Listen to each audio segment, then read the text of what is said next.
Ton premier courriel, le premier courriel que je t'ai écrit. C'était le 15 août 2021. Fait que ça va faire 2 ans au mois d'août. Là. Fait que ça fait 1 an et demi. 1 an et demi. Quand moi, j'ai vu ta première phrase passer, j'ai vu un programme de Paul Ricoeur, les 4 livres de Paul Ricoeur, OK, sur l'épopée que constitue une vie quand on la raconte.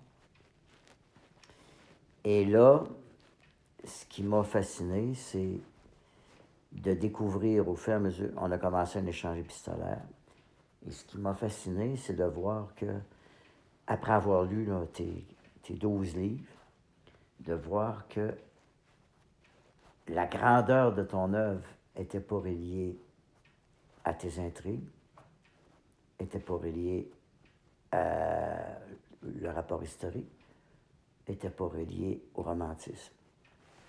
La grandeur de ton œuvre, c'est de voir passer les aphorismes tout le long sur la condition humaine, ne pouvant venir que d'une personne d'une très grande compassion éthique, d'une très grande vision éthique. Je t'ai amené des passages.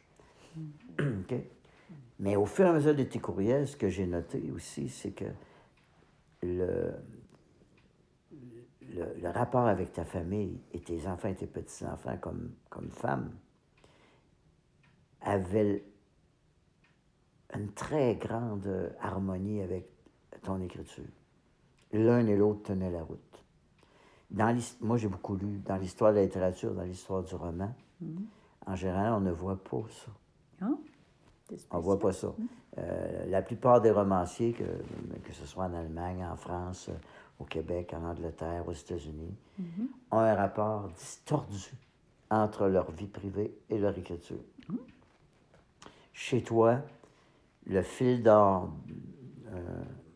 de havre de paix que tu as avec ta famille, c'est le même fil d'or que tu as avec ton lecteur à travers les histoires que tu racontes. Et c'est peut-être ça que le lecteur ne se rend pas compte à pourquoi il est si content, il est si heureux. T'sais? Donc,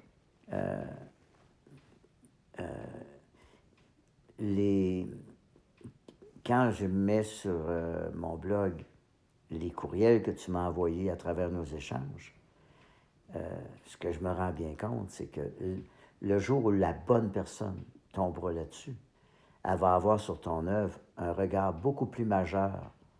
Elle va avoir le secret de la sauce. Le secret de la sauce, c'est ton éthique dans ta vie privée, dans ta vie personnelle, vis-à-vis de ta famille et tes petits-enfants, que tu transposes dans le fil d'or de tes aphorismes.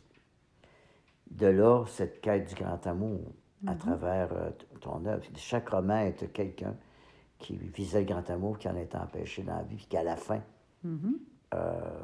reçoit un prix d'espérance, un prix de... merci d'y avoir cru. Ce qui est intéressant, c'est le contraste entre toi et moi dans nos œuvres. Voici un gars qui, lui, au contraire, n'a pas accordé ni à ses enfants, ni à ses frères, ni à sa mère ou père, absolument aucune importance. Il a tout misé sur son œuvre en espérant être le plus éthique possible. Okay? Et on ne retiendra de nos échanges de courriels rien de ce que que j'écris. Pas d'accord. Je peux-tu terminer? C'est mon tape à moi. Parce que ça ne vaut... Pour moi, ça n'a aucun rapport. Moi, je suis un chercheur pris avec l'euphorie de la recherche.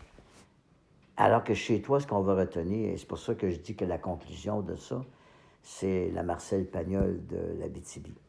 Parce que Marcel Pagnol a accordé à sa vie de famille la même importance que tu accordes à la tienne.